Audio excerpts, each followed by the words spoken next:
Hola, hola, ¿cómo están? Espero que estén bien. Este ya va a ser nuestra última sesión de este módulo de epistemología.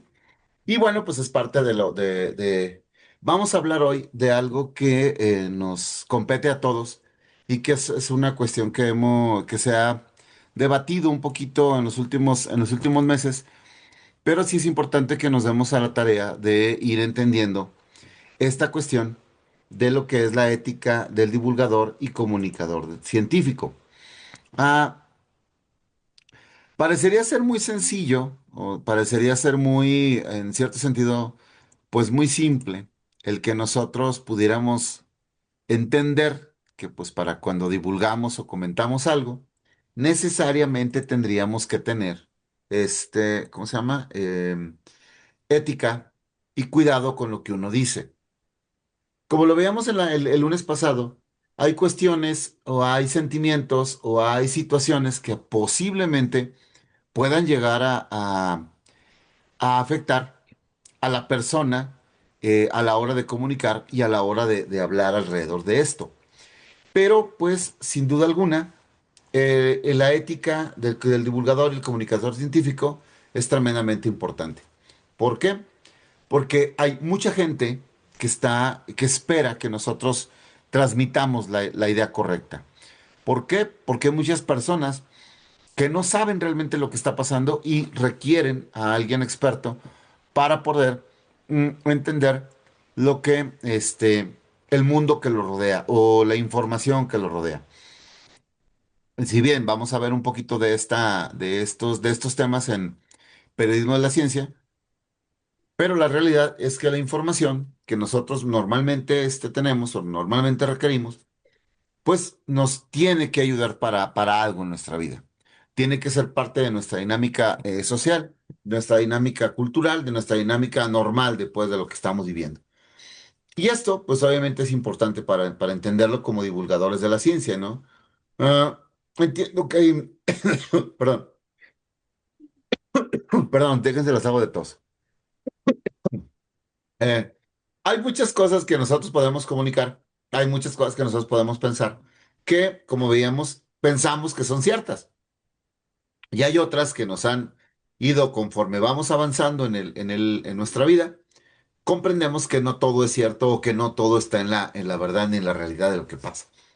Pero pues, hay situaciones que nosotros tenemos ahí que mediar, aprender y abrir la mente, ¿no? Para poder ir aprendiendo cada vez más. Es por eso que es importante, pues, recordar un poquito nada más los conceptos, ¿no? No nos vamos a meter en esto, pero sí es importante entender que la ética o la filosofía moral, pues es aquella disciplina que estudia la conducta humana y reflexiona sobre los preceptos morales que lo regulan, qué es bueno y qué es malo. Se busca determinar lo que realmente es bueno, lo que afecta y cómo se debe actuar en este tipo de situaciones, ¿no? El objetivo principal de la ética es reflexionar sobre lo bueno y lo malo. ¿Qué es bueno, qué es malo? Y busca establecer estos principios y normas para que las personas puedan interactuar y actuar de manera correcta y responsable. Hay que ser muy objetivos, porque no todo lo que nosotros consideramos malo lo es en un montón de lados. Y no todo lo que nosotros pensamos que es bueno llega a ser bueno en otro montón de lados, ¿no? Aquí la importancia de entender qué es la ética, pues obviamente ayuda a entender la moral, permite comprender las normas y valores que regulan la conducta humana y esto nos permite, pues, tomar decisiones. Ah, ahorita con todo esto que hemos hablado de la posverdad, acerca de lo que es la inteligencia artificial, lo que son las fake news, lo que es la manipulación de la información, todo este tipo de cosas, uno llega a ver o llega a entender por qué tenemos que actuar bien o por qué debemos ser conscientes de lo que transmitimos o de lo que hablamos en frente del grupo, de lo que escribimos en un artículo o lo que podemos llegar a publicar en un artículo de divulgación. Porque la gente no tiene el conocimiento que nosotros tenemos o que ustedes tienen Y a final de cuentas, este tipo de impactos mediáticos, este tipo de cosas, de videos, de información que se van teniendo o trabajando, pues tienen un impacto verdaderamente fuerte en la sociedad. Fíjense, cuando yo estaba en Imagen, yo decía, no la hagas, o sea, somos un periódico bien chiquito aquí en Zacatecas, ¿no? Somos una ciudad chiquitita con un periódico chiquitito. ¿Quién nos va a leer? Nadie nos lee. Y a mí me tocaba una vez a la semana cambiar las, las, eh, las temperaturas de todos los municipios del estado. Y pasó, ¿verdad? Que digo, pues, ¿quién se va a enterar de las publicaciones que hacemos ahí ¿cómo se llama? En el clima del periódico, o sea, ahorita quién. Y yo estuve cambiándola, o sea, estuve cambiándola más o menos como yo calculaba que era. Y nos llamó el comisariado ejidal de un lugar acá por Fresnillo, preguntando del por qué nuestras mediciones de temperatura estaban equivocadas, que el ejido estaba preocupado porque nosotros decíamos una cosa y estaba pasando otra. Y es algo muy chiquitito. Te quedas pensando, ah, caray. Entonces sí nos están leyendo, o sea, sí nos están tomando en cuenta de lo que publicamos y de lo que decimos. Y aquí también esto es interesante porque si ustedes se fijan con nuestros alumnos o con las personas que platicamos, sí creen, o sea, tienen la idea de que nosotros sabemos mucho, que de hecho sí saben ustedes mucho. Pero ellos esperan la información o esperan escuchar de ustedes información que esté organizada y que sea objetiva. Por lo tanto, actuar de manera antiética a la hora de divulgar algo o a la hora de informar algo, pues realmente estamos cayendo en un problema de fake news, a lo mejor sin querer. O a lo mejor estamos tergiversando una información que nosotros tenemos que los demás no pueden comprender o que no pueden entender en qué sentido se lo estás diciendo. Y eso es obviamente complicado. Por eso, entender la ética del comunicador es entender qué hago, qué puedo hacer bien y qué debo evitar para que mis mensajes se descontextualicen o se descomuniquen, que es algo muy importante para nosotros. Les digo, hay a veces la intención no es mala, pero el impacto que tenemos con lo que decimos sí cambia o sí puede llegar a afectar ciertos aspectos de lo que nosotros estamos haciendo a final de cuentas. Y eso es durísimo, sobre todo para los alumnos, sobre todo para las personas que reciben, pero es mucho más fuerte para la credibilidad de quien lo dice. Y eso también es importante, ¿no? Porque si bien, ya lo veremos después también en periodismo de la ciencia y en otro tipo de cosas, nosotros podemos acomodar las historias que contamos, podemos de cierta manera maquillarlas para que sean un poco mejores, no podemos, no podemos bajo ninguna circunstancia quitar la esencia de la verdad ni quitar la esencia de la realidad de lo que estamos diciendo. Y eso, pues obviamente, también promueve la justicia, porque contribuye a la construcción de una sociedad más justa y equitativa que tiene información justa y equitativa y sobre todo objetiva. No saben lo importante que es para la gente tener información objetiva. Yo pongo mucho ejemplo a esta cuestión de la ivermectina, porque está regresando estos datos de la ivermectina, al menos en Twitter, y es peligrosísimo porque la ivermectina no se hizo para curar el COVID y ahora nos lo están vendiendo como una medicina para curar el cáncer y no sé qué tanta cosa. Entonces, es muy fuerte el impacto que tiene estas cosas y más cuando no tenemos la capacidad suficiente o no tenemos el tiempo suficiente para cruzar información y sobre todo para enterarnos de que puede llegar a ser peligroso, ¿no? Entonces es necesario que nosotros sí nos pongamos a pensar y sí, ¿cómo se llama? Sí nos pongamos a ver qué es esto que realmente está haciendo pues la información de la ciencia. Y miren, no es una invención. Vean esto, aquí en mi Twitter.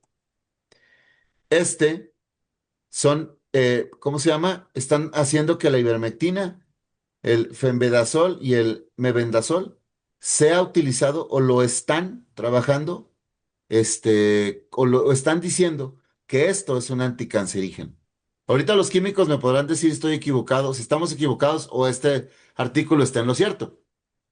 Pero esto está en redes sociales y esto es peligrosísimo para la gente. Y más cuando la gente no tiene la suficiente, como les digo, capacidad, velocidad de información o velocidad de análisis de lo que está pasando, ¿no?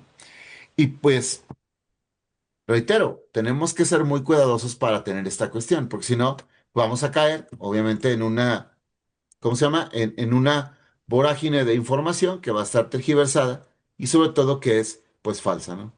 El punto aquí es necesario de ver. Por eso, la ética profesional de nosotros comunicadores, de ustedes maestros como divulgadores y comunicadores de la ciencia, pues contribuye a esta formación de sociedades más justas e igualitarias. Eh, Entendamos, y de verdad, el lunes pasado, ya cuando estábamos yéndonos, yo empecé a ver que había preguntas que no se respondieron en el chat. Y alguien decía, ¿no? Que muchas de las conspiraciones, algunas de las conspiraciones sí fueron reales. Y si bien algunas de las teorías conspiranoicas han llegado a tener cierta cuestión de veracidad, hay que entender que no se cumplen por completo toda la teoría. Dos, hay que ser muy conscientes que esta información que dicen que nos quitan, que en este momento ahora nos dan en exceso, pues tiene que ser parte de una buena criba, de un buen filtraje de lo que está, de que la información que nosotros estamos utilizando. Por lo tanto, todo comunicador y todo divulgador de la ciencia está contribuyendo a que la sociedad realmente sea más justa e igualitaria por la información que tiene. Todos acceden a esa información que es importante para tomar decisiones y tomar hacia final de cuentas una idea de lo que está pasando. Para muchos, la ciencia no tiene como mucho valor en nuestra vida normal. De hecho, por eso los chistes, ¿no? De que, mira, otro día sin utilizar ¿cómo se llama? El no sé qué cuadrado perfecto. Realmente no es así. O sea, la ciencia tiene muchísimo impacto, la tecnología tiene mucho impacto. El problema es ese, que nos han hecho ver, o nos han hecho entender que eso es solamente en la escuela, que eso es solamente un laboratorio y que nosotros personas, pues no tenemos nada que hacer con eso. O sea, son los científicos, esos tipos de bata blanca que hacen experimentos, son los que hacen eso. Yo, como soy un godín que vengo saliendo de una oficina de gobierno, eso a mí no me interesa. Un maestro de primaria no me interesa. Alguien que hace pan no me interesa. Sin embargo, sí es importante que todo lo que hacemos, toda actividad profesional y humana, existe la ética, esta ética profesional o deontológica que nos dice qué es lo que podemos, qué es lo que debemos y qué es lo que estamos preparados para hacer. Fíjense bien, aquí es una cuestión importante y es una cuestión a veces complicada de ver. Yo les decía al principio de este módulo que nosotros como maestros no solamente enseñamos una materia, no solamente enseñamos un número, no solamente enseñamos dónde se acentúa y dónde no. Nosotros enseñamos también estas partes importantes del por qué pasan las cosas. Y la verdad es que un maestro que no es capaz de dar más de lo que da un libro, pues entonces estamos nada más repitiendo y no hay un proceso en el cual podamos ayudar a que el alumno se dé cuenta de lo que hay más allá. Si no somos propositivos con el alumno tampoco va a ser propositivo con nosotros.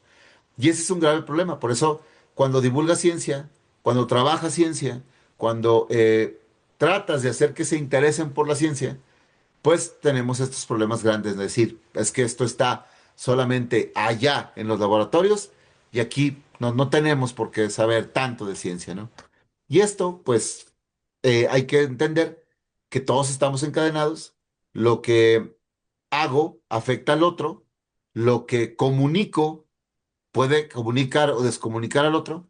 Y sobre todo, la buena información, la buena comunicación, el buen hacer, realiza grandes cambios en estas cuestiones, en cuestión de los alumnos o las personas que estamos comunicando. Una vez escuchaba, no me acuerdo si en este módulo o en el módulo del doctor Daniel, gente que hablaba de cómo se enamoró de la ciencia, o sea, cómo se enamoró de lo que hace, ¿no? Y es particularmente eso lo que nos permite a nosotros, maestros, ser grandes comunicadores de la ciencia, porque nos gusta lo que hacemos, nos amamos lo que hacemos, o al menos yo amo lo que hago, me divierte mucho, soy feliz haciendo esto, y esto me permite a mí también entender que puedo hacer bien y qué no debo hacer para evitar estos conflictos de comunicación de la ciencia, ¿no? Por eso, pues ayer, la vez pasada, hablábamos de esto y como que lo pasamos muy rápido, pero sí la ética del comunicador es importante trabajar en favor del interés público. Yo me he encontrado muchas personas, por ejemplo, sobre todo en áreas de periodismo, en áreas de redacción, en áreas industriales, que tienen la cuestión de no enseñar. O sea, no te quieren mostrar qué más hay allá, o sea, qué puedes hacer, qué no puedes hacer. Y eso realmente no es trabajar en favor del interés público. Yo recuerdo también un maestro que nos decía, ¿no? Que muchos de los maestros que teníamos ¿cómo se llama? En la carrera, no nos enseñaban todo para no ser competencia. Y es que la realidad debemos de ver al alumno no como una competencia, sino como alguien que nos va a ayudar después, alguien que va a tener la información suficiente para que lo que nosotros hacemos o lo que se está haciendo en la ciencia realmente se conozca, se divulgue. Por eso un comunicador de la ciencia, un comunicador en sí, trabaja en favor del interés público, que a todo mundo le interese. Esto es importante porque hay cosas que solo me interesan a mí. Hay cosas que solo son importantes o pertinentes para mí. Por ejemplo, o sea, a mí me gusta mucho el fútbol americano y yo podría decirles lo importante que es que Tua Tagovailoa se vaya del equipo. Y ustedes van a decir, ¿tú a quién? ¿Cómo dijo? ¿Qué es eso? A mí no me interesa eso. Entonces, en ese sentido, el hablar de este tipo de cosas no es interesante para todos y no podría ser una cuestión de divulgación. Pero cuando hablamos, por ejemplo, del fútbol americano, en cómo interviene en la física, en los balones, las trayectorias, la fuerza, todo eso, a lo mejor lo que a mí me gusta, podría tomarlo como ejemplo para que los demás puedan entenderlo. Por eso no se han fijado que muchos de sobre todo los físicos, no me dejarán mentir, que muchos de los libros que trabajan en física traen ejemplos de béisbol, porque es más fácil. O sea, todos pueden entender a lo mejor, o la mayoría podrían entender lo que el béisbol hace con las trayectorias, que si gira, que si no. Y eso es interesante. El contenido lo estamos trabajando para interés público, para que todo mundo lo entienda. Y esto también es importante porque cuando escribimos o hablamos, bueno, eso pasa mucho con los maestros principiantes o con la gente que está empezando a dar clase, ¿no? Que trata de verse tan elevado en sus palabras, tan complicado y tan complejo en sus conceptos para verse un poquito más elevado y que no lo cuestionen tanto. Al final de cuentas, si haces eso, tampoco estás trabajando en el interés público, porque la idea es que te entiendan y que disfruten con lo que estás haciendo en ese sentido. Por eso también hay que también respetar esta diversidad, las leyes y las costumbres locales. Miren, es lo que les decía el lunes pasado. Yo, por ejemplo, a mí no me pueden gustar los toros, como a ustedes no les pueden gustar el fútbol americano. ¿Ya? No a todos nos gusta lo mismo. Pero de eso, a que yo hable de una manera, sin conexión o sin conocimiento de lo que es, ya estaríamos hablando de una cuestión donde no estoy respetando la diversidad. Ahora bien, aquí viene un tema bastante, complejo, porque cuando hablamos de las leyes y las costumbres locales, así como de la diversidad, nosotros tenemos que ser respetuosos, pero también necesitamos entender que respetar no necesariamente es justificar. ¿Me explico? ¿Por qué? Todavía en el sur de nuestro país, a las niñas las venden por cerveza. Entonces, aquí es donde yo digo, ¿qué ley es la más grande? ¿Si la ley del país o los usos y costumbres de esa comunidad? Se supone que las leyes son para todo México, entonces yo tengo que respetar las leyes. Si, por ejemplo, en la India hay un grupo de personas que dice que son los caníbales de la India, que con los cuerpos los sacan y hacen rituales con eso. Yo no tengo por qué llegar a la India y tratar de cambiar lo que en la India hacen. ¿Por qué? Porque son sus leyes, son sus costumbres y son sus tradiciones. Yo no las conozco, pero cuando estas tradiciones están o tratan de estar por encima de la ley, es ahí donde yo lo respeto, pero no lo justifico. ¿Me explico? O sea, yo lo respeto, pero comprendo que esto puede ser algo que afecta a una población, que afecta a alguien. ¿Me explico? Esto es complicado porque para algunos podría ser muy ilógico que las leyes vayan contra los usos y costumbres. Para otros podría ser lógico que las leyes estuvieran sobre los usos y costumbres.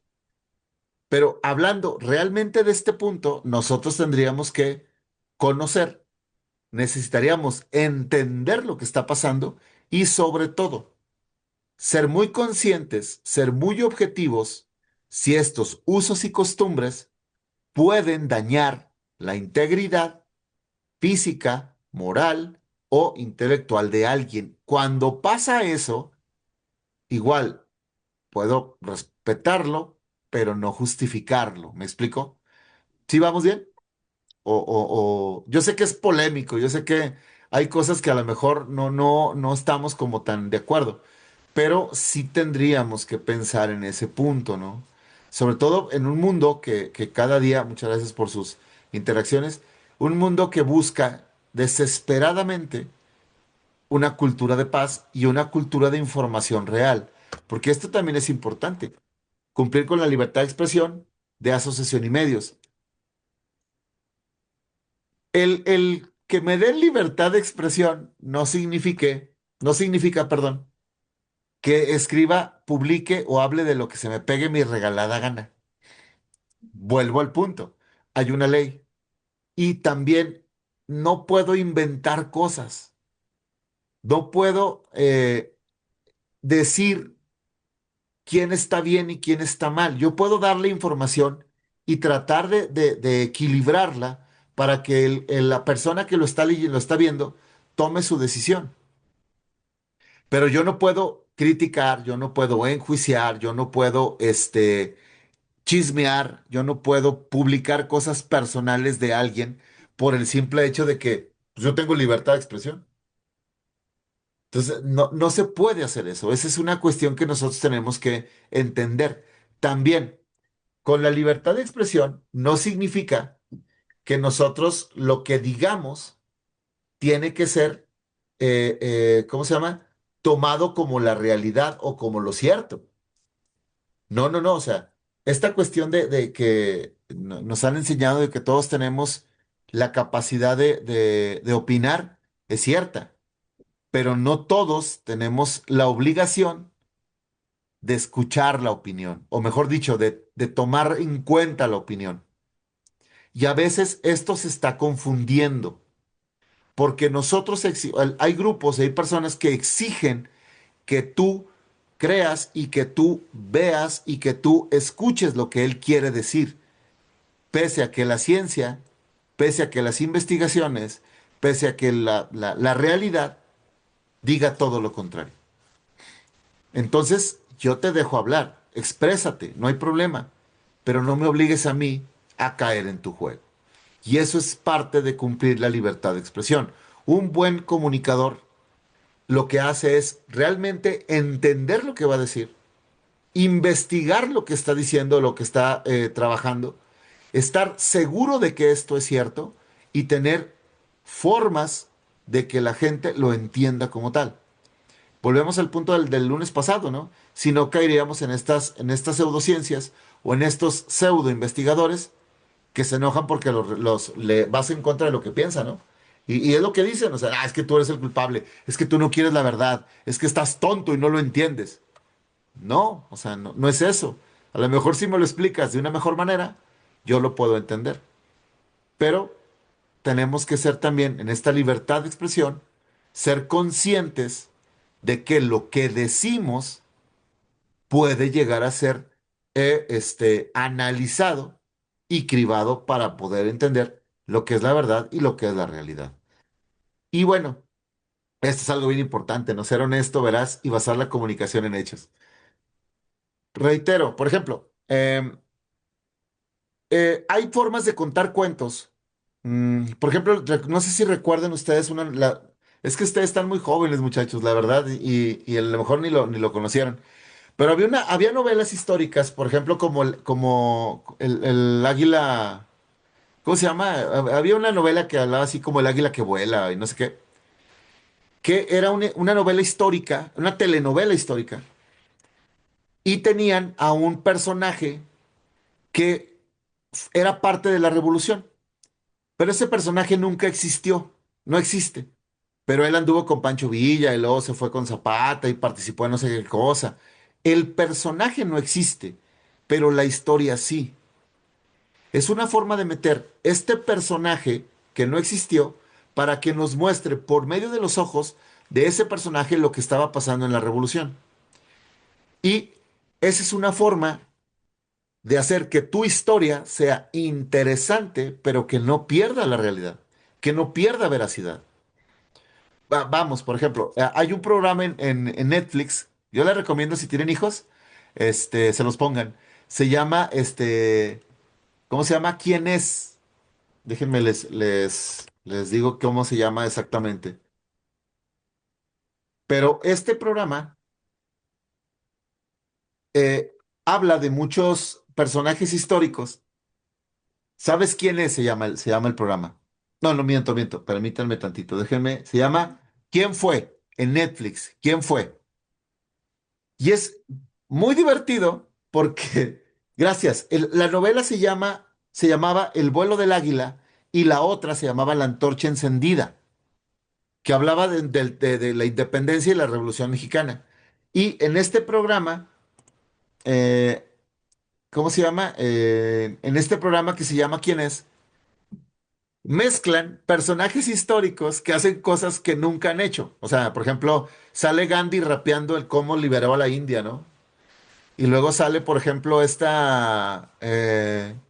sale Marie Curie siendo entrevistada por la televisión, diciendo, no, mira, ay, es que eso es no sé qué tanto.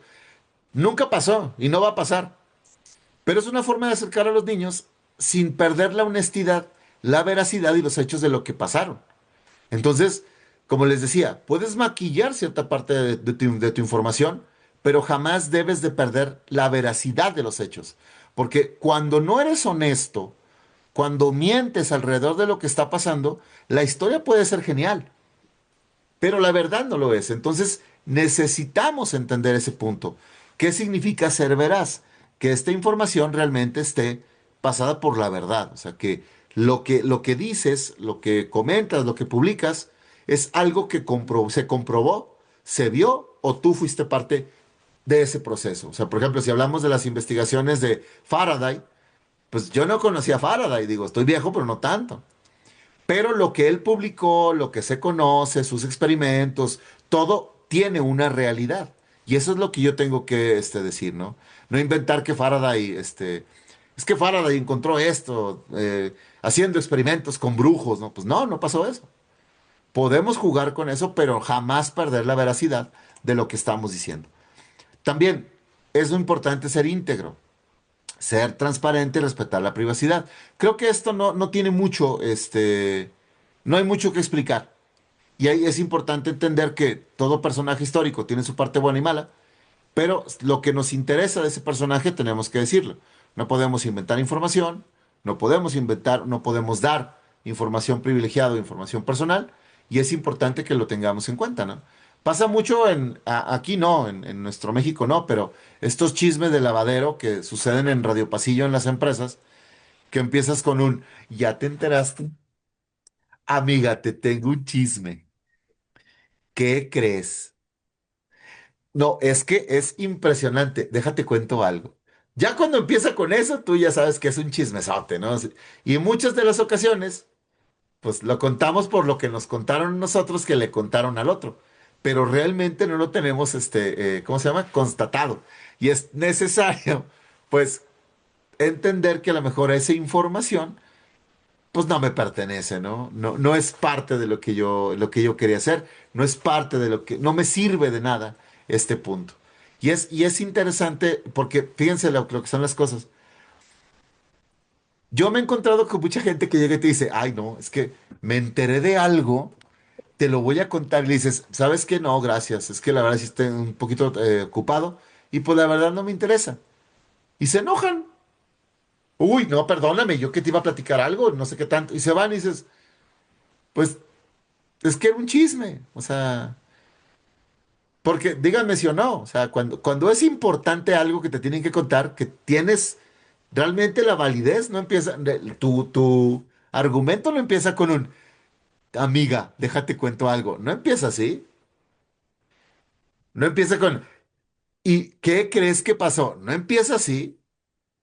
Cuando la información realmente es buena, llegan y te dicen, hey, necesitamos hacer esto porque tal persona, tal cosa, dijo tal situación. Y tú dices, ah, esto es importante, esto realmente ¿cómo se llama? Me afecta. Y puedes tomar la decisión, puedes tomar la acción de poder hacer algo por lo que estás haciendo. Y no simplemente con un, de veras, amiga, eso pasó, que no ayuda mucho en esta cuestión de divulgación de la ciencia, ¿no? Reitero, puedes contar, por ejemplo, puedes contar un hecho histórico como si fuera un chisme.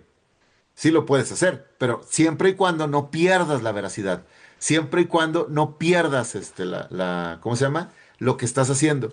Por ejemplo, yo cuando daba historia en prepa, a mí me gustaba, no es correcto, déjenme les digo, eso no es correcto. Pero hay un programa de los tepichines que habla acerca de cómo convencen a los reyes católicos de hacerlo en América. Y de ahí yo basé un chiste o un gag dentro de la historia. Les decía a mis alumnos, imagínense que están los reyes católicos, ¿no? Ahí todos tirados, siendo reyes. Y que llegue un franciscano y te diga, rey, ¿qué crees? Tengo ahí como una idea de echarnos al mar, a ver qué encontramos. Y la reina, sí, sí, vamos, vamos. Pues es un chisme. No pasó así, pero les ayudas a los alumnos a decir, ah, caray, nunca me lo habían contado de esa manera. No pierdes la veracidad, no pierdes la objetividad, pero vas tamizando pues el mensaje, ¿no? También hay que ser empático y curioso. Esto es importante porque a veces nos quedamos con lo primero, sobre todo en ciertas cuestiones de ciencia, nos quedamos con lo primero que nos dicen.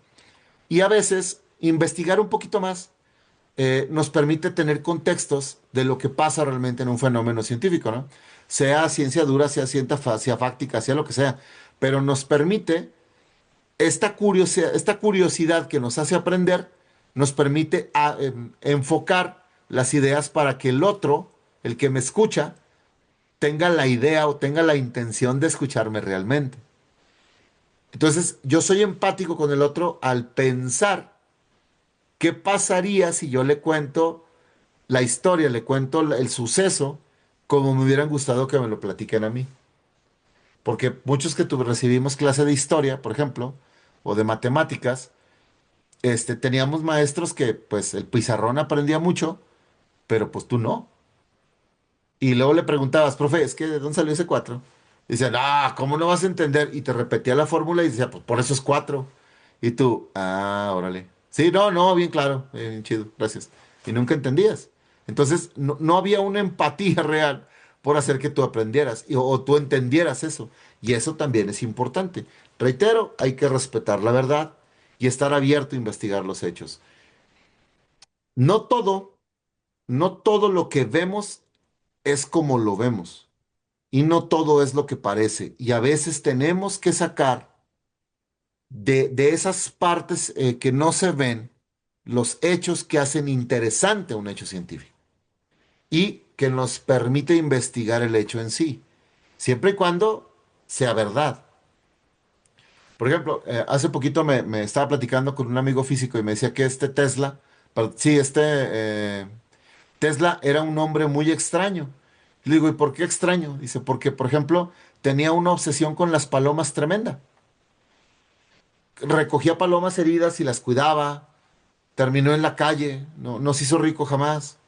Pero estaba obsesionado con las palomas.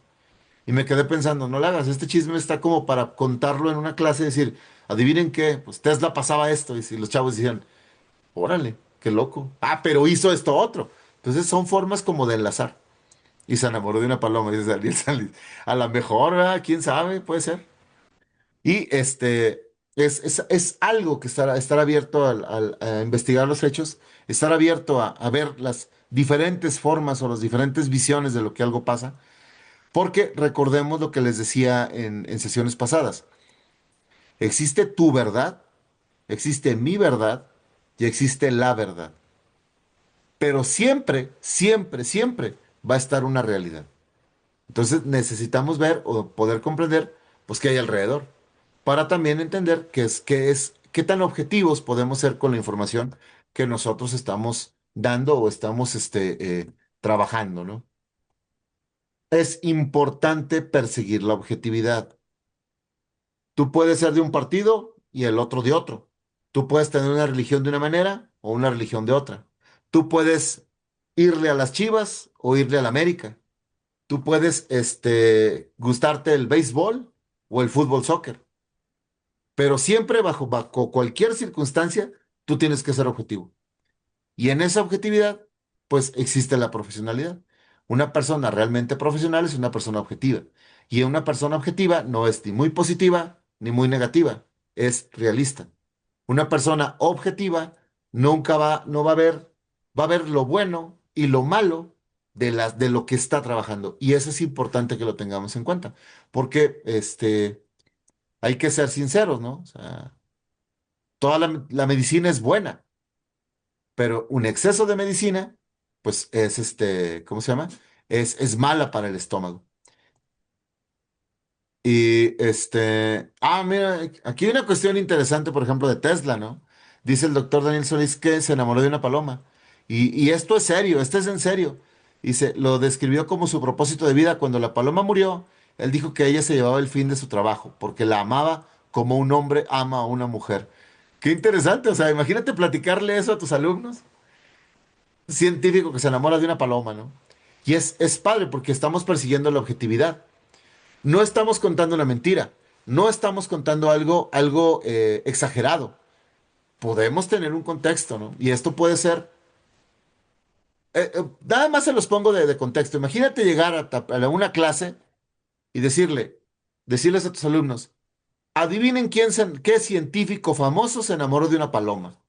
Y todos, ah, caray, Peña Nieto. No, no, no, ese no es científico. ¿Quién creen que se enamoró de una paloma? Y empezar la clase así, para mostrar lo que hizo Tesla, es bastante interesante.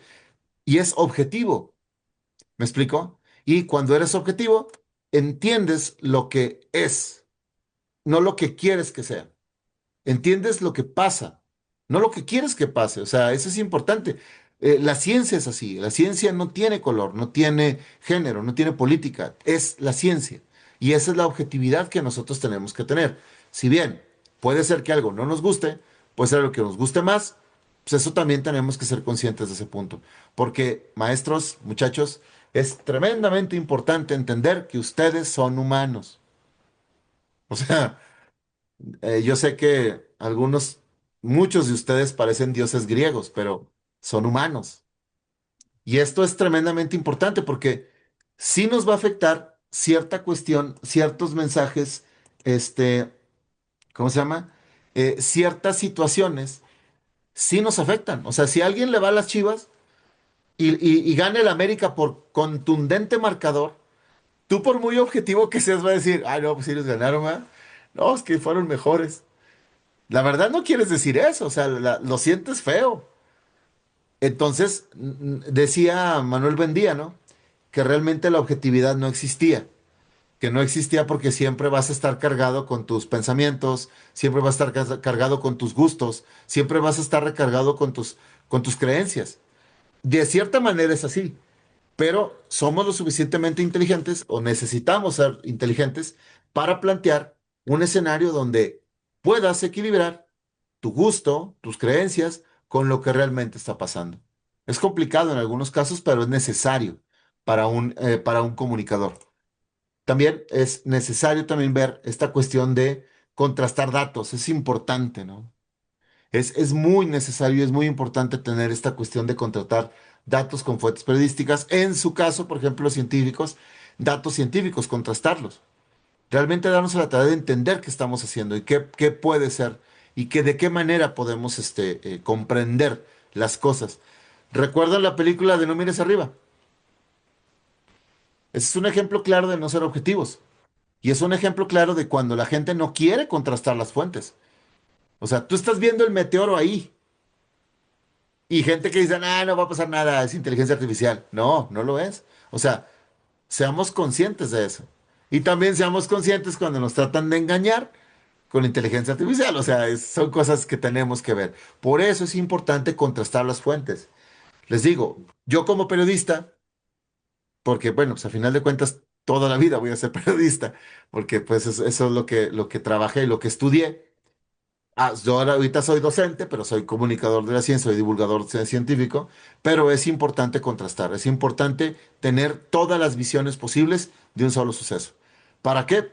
Para no tergiversar, para no cargar tu opinión hacia un lado o hacia el otro, que evite que las personas tengan esta cuestión.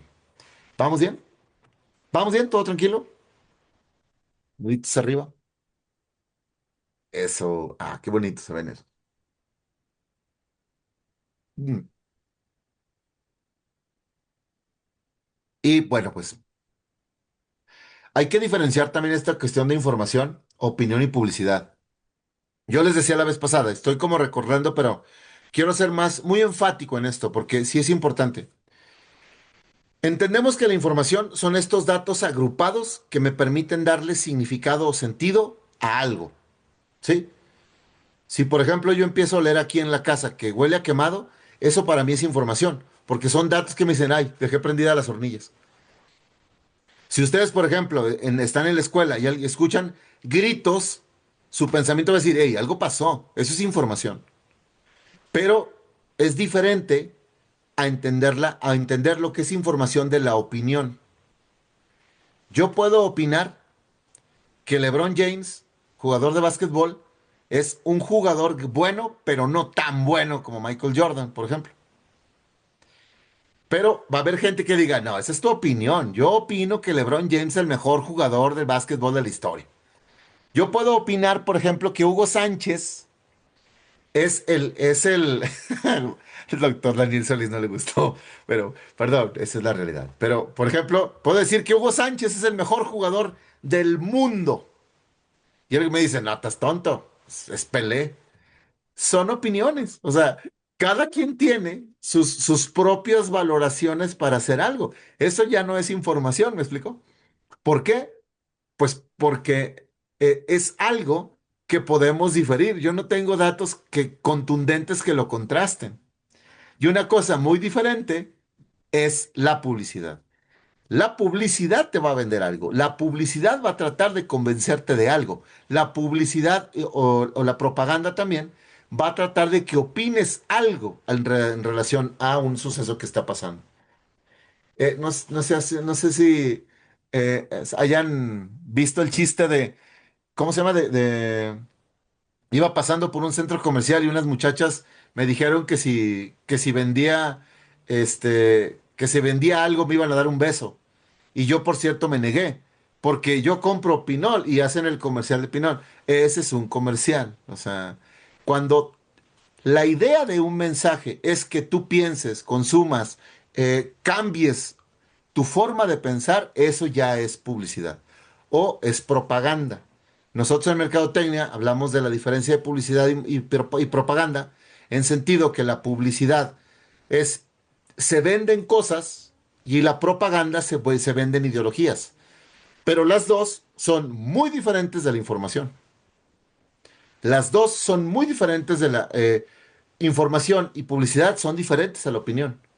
La opinión es diferente a la información y la publicidad, y la información es diferente de la opinión y la publicidad. Porque cada una tiene sus propias cuestiones objetivas y buscan cosas diferentes. Nosotros trabajamos información, nosotros divulgamos información científica, nosotros somos capaces de entender esta cuestión de divulgación científica. ¿Por qué? Porque es la realidad, o sea, es la verdad. No vamos a vender nada, no vamos a ideologizar a nadie, no vamos a hacer, ¿cómo se llama? No vamos a adoctrinar a nadie. Es la información, datos que se pueden comprobar, formas que se pueden hacer, y es interesante que nosotros lo veamos. Bueno, ser leal al ciudadano es una cuestión de periodistas. Ser leal a la información que le interesa al periodista, digo, a la persona.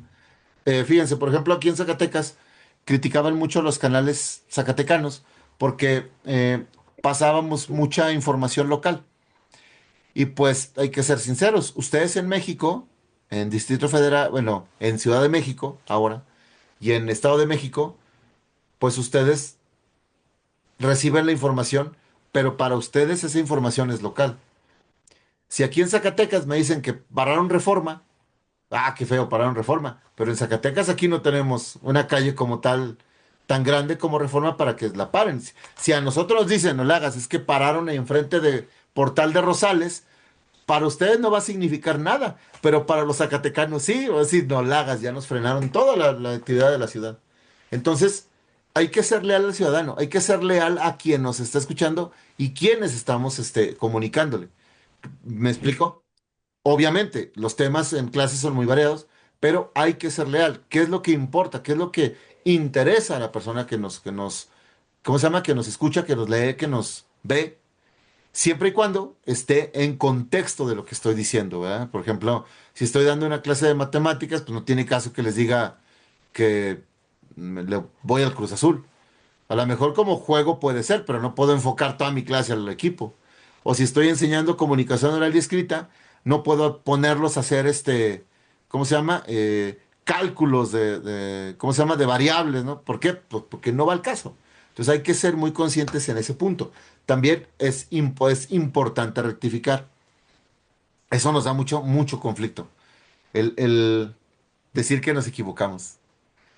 Y pasa. ¿Sabes qué? Me equivoqué. Eso no era así, era de esta manera. Y hay que entender que rectificar no te quita seriedad. Que rectificar y aceptar que te equivocaste en algo no te quita autoridad, ¿eh? O sea, es precisamente algo importante. No siempre vamos a tener las palabras exactas, no siempre vamos a tener los conceptos correctos, no siempre vamos a saber todo lo que se supondría que tenemos que saber en el momento. Es más, ustedes cuando están en clase les hacen preguntas que te quedas, ah, caray. O sea, te lo investigo y te lo traigo después, porque hay cosas que no sabemos. Entonces, es bueno rectificar y es bueno también saber decir no sé.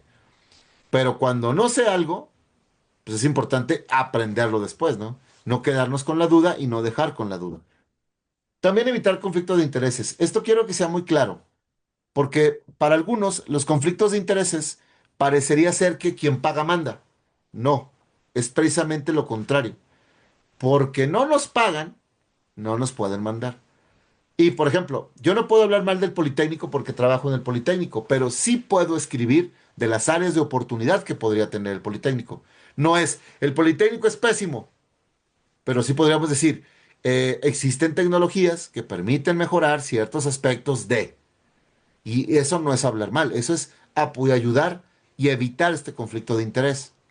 Y obviamente, en periodismo duro, bueno, yo distingo, o yo en mi personal punto de vista, de opinión, de lo que yo he trabajado en periodismo, yo le considero como periodistas de nota gorda, estos periodistas que hacen de todo, reporteros que escriben de todas las notas, y lo que son los reporteros especializados o periodistas especializados que son los que se dedican ya a una fuente en específico.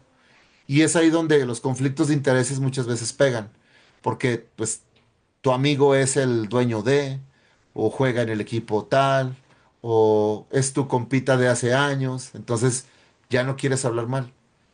Y no es que no hables mal, o no es que hables bien, es que tienes que ser objetivo. En la ciencia no pasa tanto eso, pero sí tenemos que darnos a la tarea de que los intereses no se conflictúen de lo que haces contra lo que está pasando, ¿no? Y bueno, evitar confusión entre la actividad de un comunicador de la ciencia y, ¿cómo se llama? Un propagandista o un publicista o alguien que opina nada más. Que eso también es importante. Fíjense, esa es una cuestión interesantísima de ver y interesantísima de entender, porque hubo un tiempo en que los maestros fueron utilizados como punta de lanza en la propaganda para ideologizar gente. Y después hubo un momento en que los maestros eran utilizados como para vender cosas. O sea, te vendían situaciones, te vendían libros, te vendían materiales, te vendían... Y hay que entender que eso, si bien en algunas escuelas es necesario para poder hacer otro tipo de dinámicas, pero no debemos de ser conscientes de cuál es nuestra labor esencial y evitar caer en estos juegos que a veces, pues, en muchos lados pasa, ¿no? Ojo, espero, no quiero que se preste a mal lo que estoy diciendo. Quiero que se entienda bien el punto de lo que estamos comunicando. Quiero que vean que la comunicación de la ciencia, el entender por qué la ciencia es ciencia y por qué la pseudociencia no llega ahí, tiene una razón por la cual nosotros tenemos que difundirla. Reitero, sus creencias, sus pensamientos son unos, pero la realidad son otros. Y aquí podríamos utilizar esta cuestión de que dicen los psiquiatras, de que lo que te sirva para tu paz mental es válido, pero no a todos les funciona lo mismo. O sea, el que yo me ponga un cuarzo en la cabeza y diga, es que con esto puedo sentirme relajado, pues a lo mejor a mí sí me funciona, pero es pues nada más a mí. A lo mejor a otra persona le pones un cuarzo y se enoja. Entonces no es lo mismo, o sea, ¿me explico? Hay que ser muy objetivos y muy realistas, porque si no, la divulgación de la ciencia pues es nada más trabajar lo que opinas, lo que se vende o lo que es popular. Y eso es bien complicado ahorita con las redes sociales, ¿no? Que tenemos mucha información popular, pero poca información fidedigna, ¿no? Y eso es bien complicado de ver. También hay que abstenerse de abusar de información privilegiada y manipular el mercado. Por ejemplo, ha habido muchos casos, les digo, de empresas que han pagado experimentos y han pagado artículos científicos para que hablen bien de ellos. Pues eso no se puede. Eso es antiético y eso es una mentirota enorme, ¿no? Nosotros como divulgadores de la ciencia, como gente que está interesada en hacer esto, pues es importante que seamos conscientes de lo que pasa. Por eso contrastar información, por eso estar atento a lo que sucede alrededor, pues ayuda mucho. Y entendemos ciertas aristas que a lo mejor el alumno, que a lo mejor la persona no va a entender tan fácilmente. Y si podemos hacer que esa información sea entendible, sin perder la veracidad, sin perder la honestidad, se puede hacer cosas muy grandes, ¿no? En este sentido. Y se pueden comprender más situaciones dentro de lo que está pasando en nuestra sociedad. Muy bien. También, siempre vamos a corroborar, siempre vamos ¿cómo se llama? A entender las cosas de manera correcta. Y aquí es donde nuestra habilidad de narrar es importante.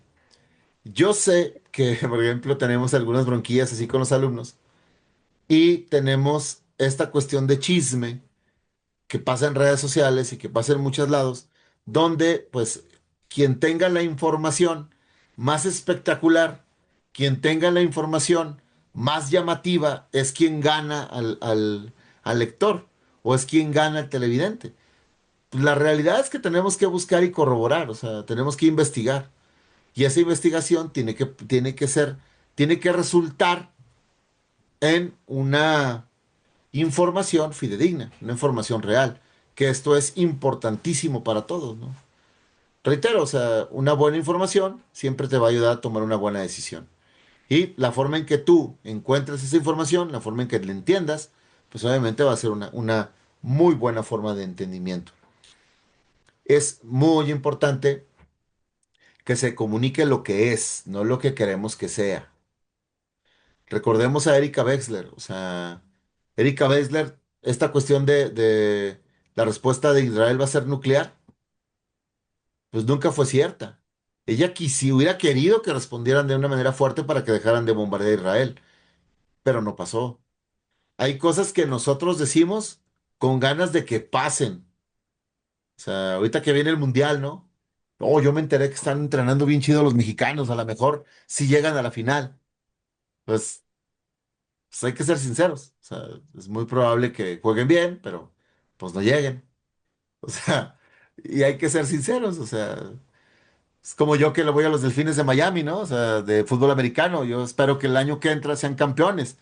Pero pues lo espero, o sea, no puedo decir una información que digas que van a ser campeones. Pues no, o sea, tengo que ser realista, por mucho que me duela, por mucho que me moleste o por mucho que incomode, ¿no? Por eso, pues el periodismo, la acción de reportear, de hacer esto, pues es una profesión en la que no se puede nunca dejar de estudiar. Algo así como los maestros, que no pueden dejar de estudiar, que no pueden dejar de prepararse y que no pueden dejar de buscar la verdad de la información. Hay un periodista que se llamaba Richard Kapuczynski, que era considerado el mejor periodista del mundo, un polaco que prácticamente viajó por los 5 continentes escribiendo. Decía que lo que antes era mera fuente de información se ha convertido hoy en un instrumento completo de formación de la opinión pública, ¿no? Por eso, esto es importante, muchachos, porque vean lo que tenemos en las aulas. Yo no les voy a decir que salgan y consigan trabajo en un periódico, o consigan trabajo en una revista, o salgan en la televisión. Algunos no nos gusta, pero vean lo que tienen en las aulas. Vean lo que tienen enfrente de ustedes como escuela. Se van a dar cuenta que tienen gente ávida de aprender. Tienen gente ávida de saber. Por eso las escuelas, las universidades, esto se ha convertido verdaderamente en instrumentos de formación de opinión pública. Se han convertido en grandes fuentes de información científica que no podemos dejar pasar. A veces por el tiempo, a veces por el cansancio, a veces hasta por frustraciones personales, creemos que lo que enseñamos ya no tiene chiste. O sea, nada, pues que aprendan lo que quieran. Total, al cabo no lo van a ocupar. Nada, pues al cabo qué, pues los repruebo y ya, que la vida, que los paso, al cabo la vida los va a reprobar. No, o sea, realmente seamos conscientes de este punto, veamos qué tenemos y enseñemos al alumno, enseñemos al chavo que hay más allá. Demos esa información que les permite sacar contextos, que les permite avanzar en conocimientos, que les diga, "Ah, no lo hagas, está bien chido, está muy interesante". Y esto permite que avancen en esta cuestión de información científica, ¿no? Por eso, pues es importante para un comunicador, les digo, ser veraces. Los comunicadores de la ciencia deben ser fieles a los hechos y difundirlos con veracidad. De hecho, todo periodista, pero particularmente el comunicador de la ciencia. Porque la ciencia, si se han fijado, la gente le tiene mucho pavor a la ciencia. Digamos no pavor, pero le tiene en este momento un cierto resquemor. Le dudan a la ciencia. Y sobre todo, se les hace complicadísima. O sea, los nombres, las formas, la misma forma, la misma estructura científica se les hace complicada. Y la verdad es que no lo es. Y teniendo esto, pues, obviamente es importante. También ser imparciales, lo que les decía, ser objetivos. O sea, no favorecer a ninguna postura en particular. Pues es lo que es. Por ejemplo, en la historia pasa mucho, en la política pasa mucho, en ciertas áreas sociales y económicas pasa mucho. pero hay que ser imparciales y sobre todo tener transparencia, les digo, mostrar las fuentes, mostrar de dónde lo estoy sacando, enseñarles a los alumnos, enseñarles a los que estoy trabajando en la información, de dónde viene esta información y por qué también puedes tú estudiarla, pues. También ser respetuosos. Deben respetar esas posturas de todos los participantes. Ah, esto es interesantísimo, porque hay gente que no es que le guste platicar la verdad, le gusta tener la razón y a veces no la tiene y te lo va a pelear. Te va a decir, no, no, no, lo que yo pienso y lo que yo opino y lo que yo digo es ley. Y tú, chiquito y orejón, te me callas. Pues está bien, pues, o sea, ¿para qué me peleo? Pero sí es importante respetar las posturas de todos. Fíjense, yo puedo no estar de acuerdo con algo que dicen ustedes y ustedes pueden estar en desacuerdo con algo que digo yo. Ahí ya estamos de acuerdo en algo, que no estamos de acuerdo. Y ese es un punto importante para un comunicador de la ciencia. Entender dónde no estamos de acuerdo, en dónde sí podemos estar de acuerdo y platicarlo. Como lo veíamos en las, ¿cómo se llama? En las polémicas científicas, ¿no? O sea, ¿cómo sirve esto? Para darnos cuenta de lo que hay alrededor de un suceso. También esta relevancia social. Los comunicadores deben filtrar la información, deben comunicar lo más relevante para el público. Hay que ser sinceros. Nunca tuvieron un compañero en la escuela que les decían, subrayen lo más importante. Y nunca faltaba Panchito ¿cómo se llama? O Nereida que decían, ay, todo es importante, yo lo voy a subrayar todo. Pues la verdad no, o sea, no todo es importante. Y hay que saber cómo dar la importancia y la pertinencia de un suceso, cómo hacer esto posible. Para algunos puede ser importante, pero no pertinente. Para algunos puede ser muy pertinente, pero a lo mejor no tan importante. Pero cuando se reúnen las dos, la información tiene mayor relevancia social. Y lo que comunicamos nosotros es relevante para el aprendizaje, para el conocimiento del alumno, del muchacho. Cuando, por ejemplo, escribimos en una revista científica o escribimos en una revista de divulgación, es el público que lo lee, es para ellos es relevante y tiene que ser relevante para ti también, por eso lo estás trabajando.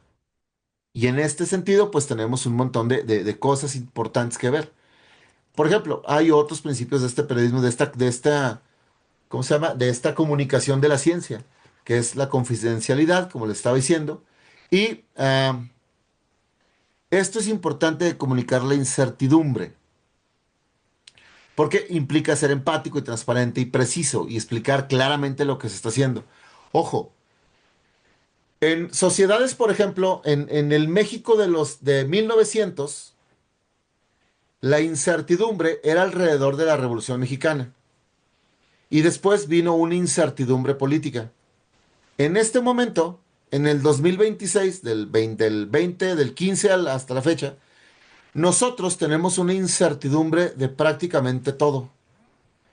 De las enfermedades, de la sociedad, de la política, de la economía, de la guerra, de los mensajes de los líderes, del trabajo, de los propios muchachos, de nosotros. Y todas estas cuestiones es importante entender que no puedes dejar mensajes o no puedes dejar comunicaciones fuera de la explicación. ¿Por qué? Porque la incertidumbre mata. La incertidumbre es una cuestión tanto psicológica como social que hace que el ciudadano, que la persona tenga problemas de decodificar la información. Por eso hay que ser preciso y explicar claramente lo que pasa y lo que se está haciendo. Que no, les reitero, por ejemplo, estas cuestiones de clickbait, de observa ¿cómo se llama? ¿Qué actores participaron en la isla de Epstein? El sexto te sorprenderá. No es claro. O sea, no es empático, no explica. Por eso es importante que siendo éticos como comunicadores de la ciencia, seamos precisos, o sea, seamos transparentes, les digamos de dónde viene la información y qué es lo que está pasando en esta información. También interactuar de manera respetuosa y cooperativa, que tiene que ver con el respeto. y contar historias para facilitar la comprensión. ¿Qué es lo que les decía? Tú puedes maquillar la historia, o sea, puedes contarlo desde otro punto de vista, pero no perder la objetividad. Este, pues lo que hacía Odisea Burbujas, o sea, Odisea Burbujas iba a conocer, por ejemplo, a Leonardo da Vinci. Jamás pasó, pero no perdían la objetividad de ver lo que hacía da Vinci.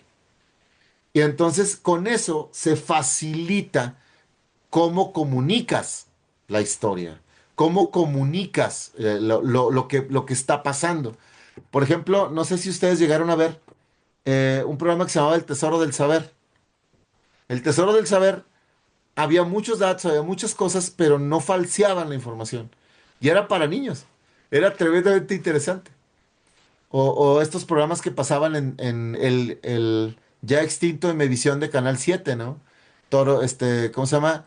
Toro y Gonta, ¿cómo se llama? El Club de los Siete. Todos estos programas que hacían experimentos de una forma muy lúdica, como si estuvieran jugando. La información no se falsea, no es falso, pero la historia es parte de ese acomodo de lo que estamos tratando de hacer. Por eso el punto importante es eso. Y obviamente someter las publicaciones a un proceso de revisión. Todo lo que hablamos, todo lo que comuniquemos, todo lo que publiquemos, pues a lo mejor sí, en algunas ocasiones, por ejemplo en las clases, no lo puedes hacer, pero en muchas de las ocasiones, lo que escribimos o lo que hacemos, pues esta revisión por pares hasta, bueno, SNI lo hace, ¿no? Las revistas indexadas lo hacen. ¿Para qué? Pues obviamente para que esto sea lo más real y posible. Este señor Richard Kapuczynski y escribió un libro maravilloso que se llama Los cínicos no sirven para este oficio y hablaba de los comunicadores, de los periodistas. No, ustedes maestros, pues les soy sincero, los, eh, los cínicos tampoco sirven para ser maestros porque se necesita mucho corazón, se necesita mucho amor a lo que uno hace para ser maestro. Y necesita mucho amor, de verdad, mucho amor para ser un gran maestro como lo son ustedes.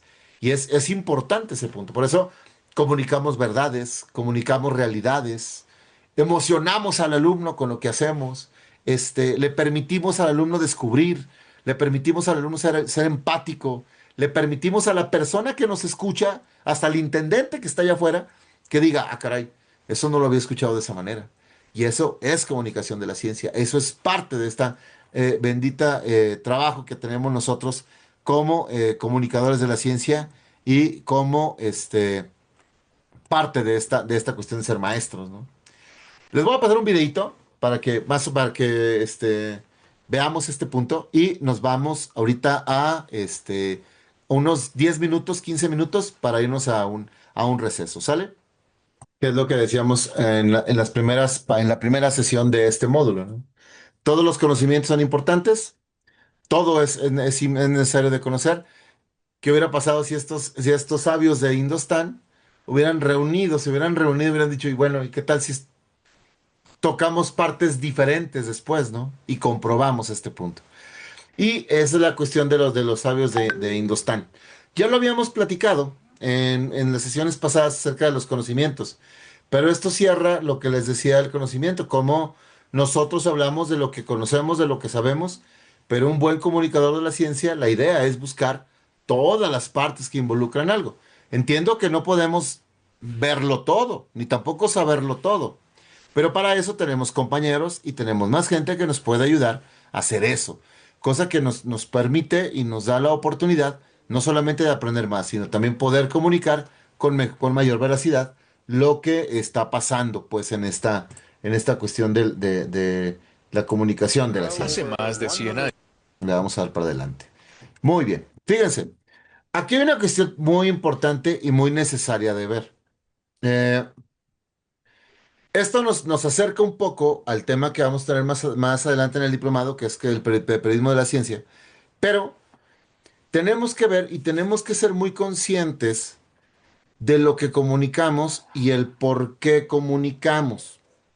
Fíjense qué tan interesante es esto, porque cuánto de lo que nosotros sabemos se debió a un buen comunicador de la ciencia, un gran maestro. ¿Cuánto de lo que a nosotros nos gusta, de lo que nosotros hacemos con gusto o aprendimos con gusto, tiene que ver con un buen comunicador de la ciencia o como un buen maestro que era comunicador de la ciencia. Este, esta, este módulo, más allá de las cuestiones filosóficas, tiene mucho que ver con esta sensibilización alrededor de lo que nosotros hacemos en aulas o lo que nosotros hacemos o somos como parte de divulgadores de la ciencia. Y esto, pues obviamente nos ayuda mucho a ir entendiendo y a ir reaplicando un poco, reenamorándonos de lo que somos, ¿no? De lo que hacemos prácticamente. Cosa que es tremendamente interesante. Les iba a poner, yo creo que sí tenemos tiempo, les iba a poner unos pequeños videitos alrededor de lo que les decía de cómo, de qué manera podríamos o se puede hacer estas, estos trabajos de ciencia, pero manejados desde un punto de vista más, ¿cómo se llama? Más fáciles de digerir, más, ¿cómo se llama? Más interesantes, pues, para niños o cuestiones así que tiene que ver con esta forma, pues, de divulgación de la ciencia. Uno de ellos es un clásico, es ya hace mucho, este, lo pasaban en el canal 7. A nosotros nos llevaba aquí, a Zacatecas en el canal 7. Y para que más o menos se den cuenta de lo que estoy, ¿cómo se llama? De lo que les estoy explicando. Yo comprendo que ustedes no van a hacer todo esto. O sea, no es para que lo hagan, no es para que se sienten, Andrés Bustamante haciendo esto. Pero también deben de entender que este programa se hacía con 5 pesos. O sea, era tremendamente barato. Y realmente mucho de lo que se hacía ahí lo hacía Andrés Bustamante con sus propias manos y buscaba la manera de hacerlo entretenido. ¿Se fijan? Son puros dibujitos. O sea, son dibujos, no tiene video, no se mueven. Eran dibujos como del tamaño de una cartulina que los pegaban alrededor de un pasillo y los iban grabando. Luego ya los iban acercando y todo eso. Vean el tema que está pasando, porque por ejemplo, puede ser un video por ejemplo, para un tema de ética y tú lo puedes poner. Y es algo que es muy sencillo de hacer. O por ejemplo, a los alumnos ponerlos a hacer este tipo de actividades que te cuentan historias por medio de esto y no tanto digitales, es una forma de transmitirles una buena manera de hacerlos partícipes de procesos de comunicación de la ciencia. Hacerlos en procesos. Yo sé, por ejemplo, ustedes estarán pensando, pues yo doy matemáticas, ¿cómo quieres que lo haga? Pues a lo mejor sí es cierto, a lo mejor no es tan fácil, pero podemos buscar la manera de comunicar, de poder hacer que las cosas funcionen en otros elementos y funcionen de otra manera. Les digo, estos son dibujos, estos no son animaciones. Y la verdad es que el tema está interesante. No lo vamos a terminar de ver. Ahorita les mando la liga del video ¿cómo se llama? En el chat, por si lo quieren terminar de ver y por si les interesa, utilizarlo en algo, ¿no? Y la verdad es que, reitero, este tipo de mensajes, este tipo de cosas ayudan por medio de una historia, por medio de algo, nos permite, pues obviamente, ver qué hay más allá. ¿Me explico? O sea, es un video muy sencillo. Y la verdad es que los cuentos del espejo, les digo, a lo mejor no les tocó porque están muy jóvenes, pero el asunto de este programa era eso, muchas manualidades, muchas cosas, hacían algunos experimentos científicos que la realidad era que estaban padres porque todo el mundo lo podía hacer. Esta para mí, en lo particular, de mis primeras experiencias de comunicación y divulgación de la ciencia, yo tengo Los Cuentos del Espejo y otro es Toro y Gonta, que es un programa japonés que te enseñaba a hacer muchas manualidades, pero no solamente te enseñaba las manualidades por ser manuales, sino te explicaba cosas de colores, te explicaba cosas de química, cosas de física, que eran interesantes de ver. Entonces les digo, este es un punto o es una manera de ir entendiendo estas formas de comunicación de la ciencia, ¿me explico? Y por eso no le faltas al respeto a nadie.